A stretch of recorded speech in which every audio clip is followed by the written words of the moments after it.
ställer lite mer inåt. Även om det inte fortfarande är samma kontakt med vänstertygen. Men krama lite in i tygen så den liksom spänner av. Där ja. Men fortfarande stadig på ytter.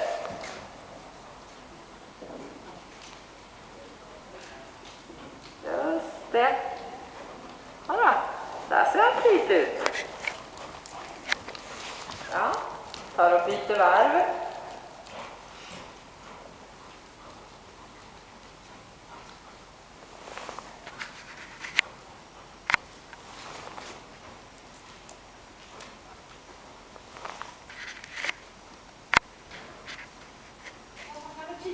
Ja.